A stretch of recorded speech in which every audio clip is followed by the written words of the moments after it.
আসসালামু আলাইকুম, সবাই কেমন আছেন? আলহামদুলিল্লাহ আমি ভালো আছি। আবারও চলে এলাম আপনাদের মাঝে আরও একটা রেসিপি নিয়ে। চুলায় একটা কড়াই বসিয়ে কড়াইটা গরম করে নিয়েছি।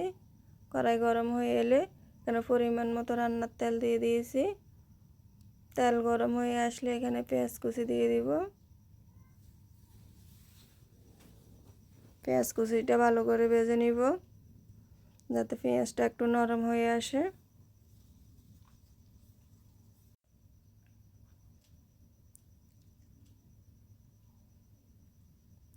ভালো করে নাড়াচাড়া করে ভাজা ভাজা করে নিব।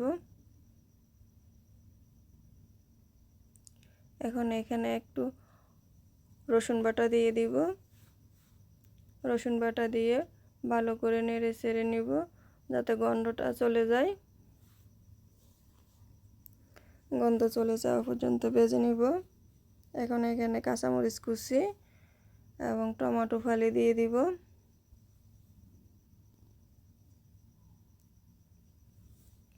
নেড়ে চেড়ে একটু ভালো করে রান্না করে নিব যাতে টমেটো একটু নরম হয়ে আসে। টমেটো নরম হয়ে এলে এখানে গুঁড়ো মশলাগুলো অ্যাড করে দিব।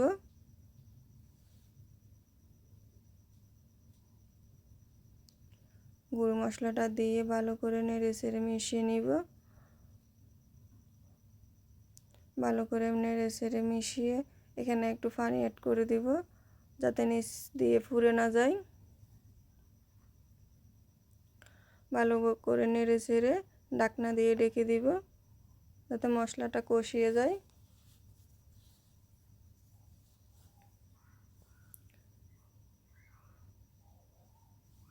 ঢাকনা খুলে একটু দেখব।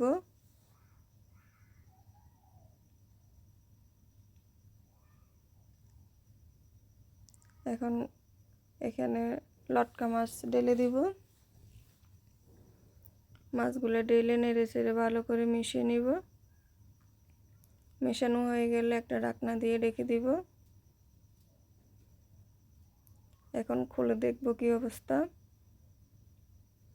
দেখেন উপরে তেল বেশি উঠেছে। এখন নাড়াচাড়া করা যাবে না, নাড়াচাড়া করলে মাছগুলো ভেঙে যাবে। এখানে আমি জলের পানি অ্যাড করে দিয়েছি।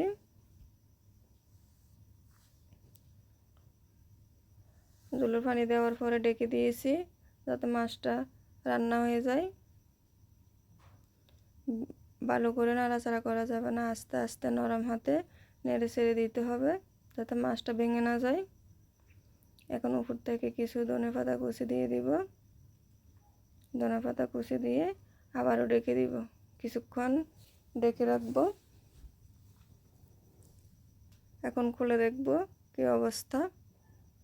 দেখেন রান্নাটা আমার পুরোপুরি কমপ্লিট। এখন একটা বোলে ঢেলে নিব।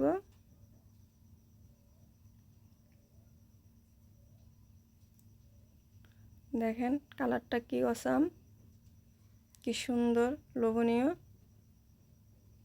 দেখে আমার খেতে ইচ্ছে করতেছে। আসসালামু আলাইকুম।